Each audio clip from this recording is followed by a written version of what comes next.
வணக்கம். எனவே பேசுவோம். நம்ம எனவே பேசுவோம் சேனலுக்கு சப்ஸ்கிரைப் பண்ணி அந்த பெல் பட்டனை அழுத்தி ஆதரவு கொடுங்க. ஹலோ சார், சொல்லுங்க சார். ஐஸ்வர்யா தான் சார் பேசுகிறேன். எதுங்க சார்? ஒரு படத்தோட ப்ரொமோஷன் ப்ரெஸ் மீட்டா? வந்துடுறேங்க சார். எதுங்க சார்? ப்ரெஸ் மீட்டா? அப்படி சொல்லுங்கள் சார், அப்போ தான் நான் ரெடியாகி வர முடியும். ஓகே சார், கண்டிப்பாக வந்துடுறேன் சார். சிறப்பாக பண்ணிடலாம் சார். ஓகே, அப்போ ப்ரெஸ் மீட்டுக்கு வராங்க, நம்ம ரெடி ஆகணுமே. ஏனுங்க நான் ரெடியாக வரேன். இது மார்ச் மாதத்துக்கான ஷால். மார்ச் மாதம் போட்டிங்கன்னா உங்களுக்கு கம்ஃபர்டபுளாக இருக்கும். மார்ச் மாதம் வெயில் உங்கள் உடலை தாக்காது, அதனால நம்ம இது போத்திக்கலாம். அப்புறம் ஏப்ரல் மாதம் இதோ இந்த பார்டர் வச்ச ஷால் போட்டுக்கலாம். இந்த ஷாலை நம்ம போட்டுக்கிட்டோன்னா ஏப்ரல் மாதம் எதிர் வெயில் அடிக்காது. மே மாதம் ஆச்சுன்னா இந்த டவல் தாங்க, இது இல்லாமல் நம்ம போயிடவே கூடாது. இதுதான் கம்ஃபர்ட்டாக இருக்கும் நமக்கு. இப்படி மூணையுமே போட்டு போனாதான் அந்த ரிப்போர்ட்டருக்கே பிடிக்கும். ஏன்னா நம்ம உடல் மேலே, இது உடல் நலத்து மேலே அக்கறை தானே. அவரை மாதிரி அக்கறையான மனுஷன் அக்கறை இல்லைங்க, எக்கறையிலையுமே இல்லை. ஏனுங்க ரிப்போர்ட்ரு, நீங்கள் வந்துடுவீங்கள்ல, நீங்கள் வந்தால் தான் நீங்கள் தான் எல்லா பெண்கள் மேலேயும் அவ்வளோ அக்கறை உள்ள ஆள். என்ன ஈர வெங்காயத்துக்கு நீ இதை பற்றி இந்த இடத்துல பேசுகிறேன்னு கூட நாங்கள் கேட்க மாட்டோம். ஏன்னா நீங்கள் அக்கறையில் சொல்கிறதில்ல. ஏன்னா 3 லிட்டர் தண்ணியை குடிச்சு இப்படி ஒரு சாலை போத்திக்கிட்டு போனால் தானே மே மாதத்தை தாட்ட முடியும். இல்லை, எனக்கு என்ன டவுட் வந்துச்சுன்னா, நீ உண்மையாலுமே ப்ரெஸ் ரிப்போர்ட்டரா இல்லை டயட்டீஷியன், ஸ்கின் டாக்டரு இந்த மாதிரி ஏதாவதுமா? ஒரு பெண் எப்பொழுது பெண்ணாகிறாள் அப்படின்னு நல்லா பேசுறதுக்கு நீங்கள் என்ன சுந்தரகாண்ட பாக்யராஜா?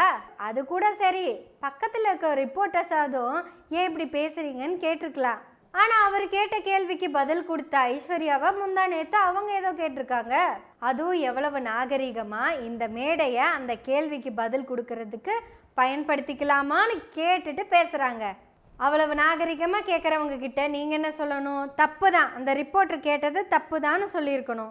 ஆக்சுவலாக இன்றைக்கி ஐஸ்வர்யாவை நீங்கள் இப்படி பேச வச்சுருக்கவே கூடாது. அன்னைக்கே நீங்கள் இந்த வேலையை முடிச்சிருந்தீங்கன்னா இப்போ அவங்க இப்படி பேச வேண்டிய அவசியமே இல்லை. வந்திருக்காங்களா? லாஸ்ட் டைம் என்ன ஒரு க்வெஸ்டன் கேட்டு சார், நான் ஈவெண்ட் முடிச்சிட்டும் சாரை தேடினேன், எனக்கு கிடைக்கல.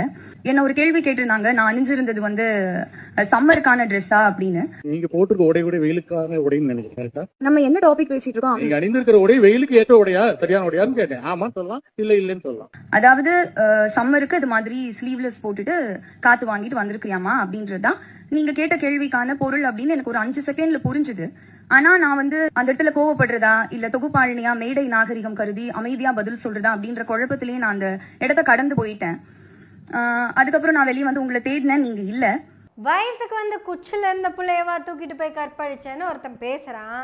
அவங்கிட்ட நீ இப்படி பேசுனது தப்புன்னு சொல்றதுக்கு ஒரு ரிப்போர்ட்டரும் கிடையாது. அட அறிவு கிட்டவனே, தற்குறியே, நீ இப்படியெல்லாம் பேசக்கூடாதுன்னு சொல்றதுக்கு எந்த ரிப்போர்ட்டரும் முன் வரல. நீ எல்லாம் ஒரு தலைவனா? அசிங்கமா இல்லையா அப்படி பேசுற உனக்கெல்லாம்? பக்கத்துல ஒரு வனக்காப்பாளர் பொண்ணை உட்கார வச்சு போட்டு இப்படியா பேசுவீங்க அப்படின்னு ஒரு ரிப்போர்ட்டரும் கேள்வி கேட்கல. ஆனா அந்த கேள்வி கேட்ட ரிப்போர்ட்டருக்கு பதில் கொடுத்த ஐஸ்வர்யா கிட்ட கேள்வி கேட்குறாங்க. ஏனுங்க ரிப்போர்ட்டர்ஸ்களே, நமக்குன்னு கொஞ்சம் பட்சம் அறம் வேணும்லவா? பெண்மை கையில் இருந்தால் பெண்களை கேள்வி கேட்கலாம் என்று உங்களை யார் சொன்னது?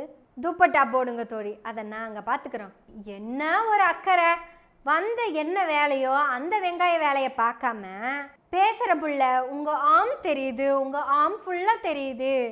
இந்த ஆம் ஃபுல்லாக தெரிஞ்சா இந்த சன்னால் உங்களுக்கு சன்ஸ்ட்ரோக் வந்துருமில்ல. என்ன ஒரு அக்கறை?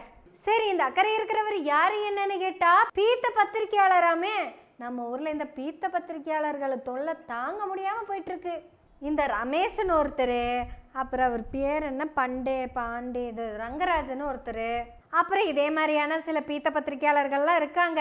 பத்திரிகையாளர் சங்க அசோசியேஷன் தலைவர்கிட்ட தான் நம்ம இந்த கேள்வியெல்லாம் வைக்க வேண்டியதா இருக்கு. இந்த மாதிரி ஏதாவது ஒரு எடுவட்ட பையன் எகத்தாளமாவோ இல்ல ஏடா கூடமாவோ கேள்வி கேட்டா பத்திரிகையாளர் சங்க தலைவர் மன்னிப்பு கேட்டுருங்க. அது எந்த பத்திரிகையாளர் கேட்டாலும் அதுக்கு சங்கம் தான் பொறுப்பேற்றுக்கணும். உங்களை மன்னிப்பு கேட்க வைக்கிறது எங்களோட நோக்கம் இல்லை.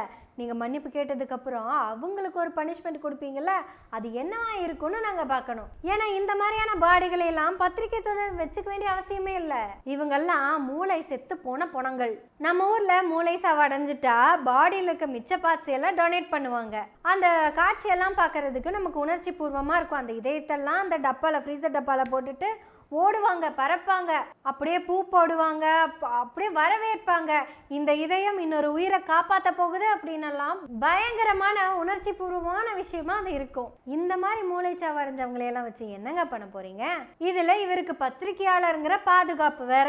எங்க கோவையின் அடையாளமான பத்திரிகையாளர் ஐஸ்வர்யா கிட்ட ஒரு தத்தி பையன் தேவையில்லாம பேசினா, அப்பெல்லாம் இவர் எங்க ஓனாருன்னு தெரியல. ஏங்க உங்க பெண்மை ஆண்மைய கேள்வியே கேட்காதா? அவங்க ஆண்மையோட இருக்கும்போது பெண்மை கூட அப்படியே மசரு மாதிரி போயிடுமா? ஏங்க ரிப்போர்ட்ரு 2025 வந்து உட்காந்துட்டு இப்படி ஒரு கேள்வியை நீங்க இத்தனை ஆட்களுக்கு மத்தியில கேட்குறீங்க அப்படின்னா அது மூளைதானா இல்ல மூளைக்கு பதில் வேற ஏதாவது மூளை இருக்கா? இதுக்கு எதிராக ஒரு ரிப்போர்ட்டர் எழுதவும் செஞ்சிருக்கிறாரு.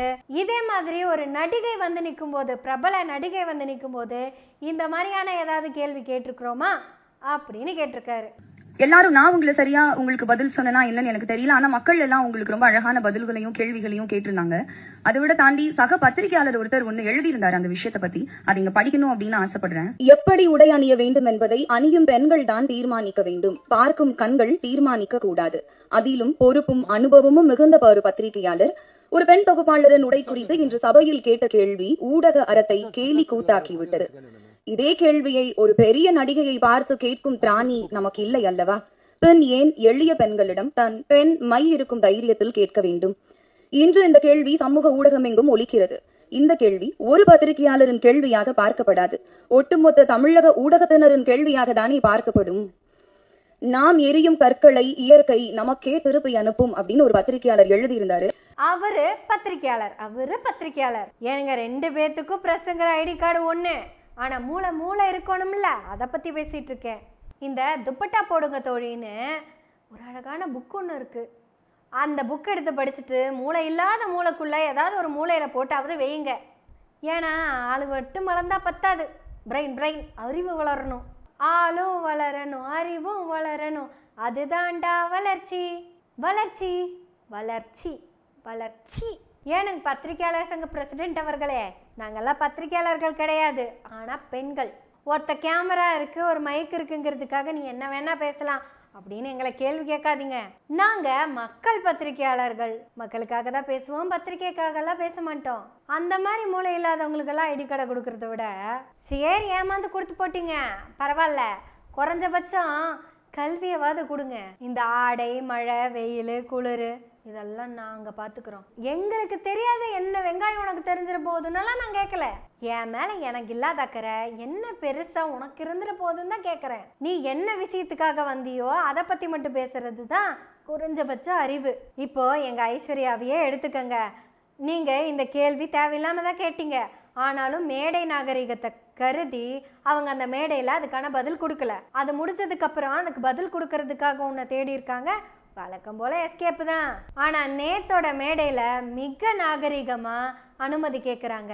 இது உங்களுடைய நிகழ்வு, எனக்கு 2 நிமிஷம் மட்டும் கொடுங்க, பதில சொல்லிக்கிறேன் அப்படின்னு எல்லாத்துக்கிட்டையும் பெர்மிஷனை கேட்டு பதில கொடுத்துருக்காங்க.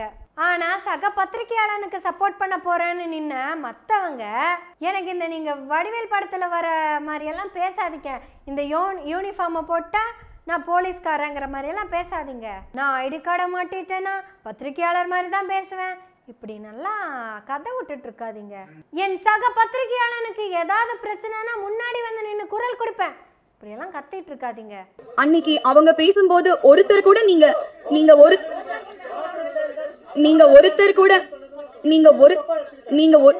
என்ன சார் தப்பா எடுத்தேன் சொல்லுங்க. உங்க ரிப்போர்ட்டர் இல்ல, எங்க ரிப்போர்ட்டர் கோவை ஐஸ்வர்யாக்கு ஒரு இழுக்கு நடந்தப்ப யாருமே கேள்வி கேட்கல. அன்னைக்கு ஒருத்தங்க கூட இப்படி பொங்குறத நான் பார்க்கவே இல்லையே. அங்க எல்லாம் பொங்கி இருக்கணும், இப்படி வெட்டியா பொங்கினா மட்டும் பத்தாது, எங்க விஷயம் இருக்கோ அங்க பொங்கணும். நீ பொத்தாம்பொதுவா எல்லா பத்திரிகையாளர்களையும் பேசாத அப்படின்னு நீங்க சொல்ல வேண்டியது இல்லை. நான் எல்லா பத்திரிகையாளர்களையும் பேசல. மறுபடியும் வடிவேல் காமெடியில வர மாதிரி தான் யாரு பொண்டாட்டி எல்லாம் பத்தினியோ அவங்களுக்கெல்லாம் தான் ஆத்தா தெரியவா அப்படின்னு எல்லாம் சொல்லிட மாட்டேன். இந்த ஐஸ்வர்யாக்கு எதிரா யாரு பேசி அவருக்கு சப்போர்ட்டா எத்தனை பேர் வந்தாங்களோ அத்தனை பேர்த்த தான் பேசிக்கிட்டு இருக்கிறேன். ஆனா பத்திரிகையாளர் சங்க தலைவர்கிட்ட நேரடியாவே கோரிக்கை வச்சிருக்கேன், நீங்க மன்னிப்பு கேளுங்கன்னு. சங்கத்தின் சார்பா மன்னிப்பு கேளுங்க. அந்த சங்க உறுப்பினருக்கு ஐடி கார்டை கழட்டிருங்க, கழட்ட வச்சுட்டு பேசுங்க சார். இப்படி எல்லாரும் பேசணும், நம்ம அதுக்காக தான் இருக்கோம். பேசுவோம். ஜெண்டர் ஈக்குவாலிட்டியை பற்றி அப்புறம் யார் தான் ஆரம்பிக்கிறது பேசுறதுக்கு? பேசுவோம். எனவே பேசுவோம் நாள்தோறும். உங்களுடைய ஆதரவுகளை நன்றிகளோடு எதிர்பார்த்து கொண்டிருக்கிறோம். நன்றி, வணக்கம்.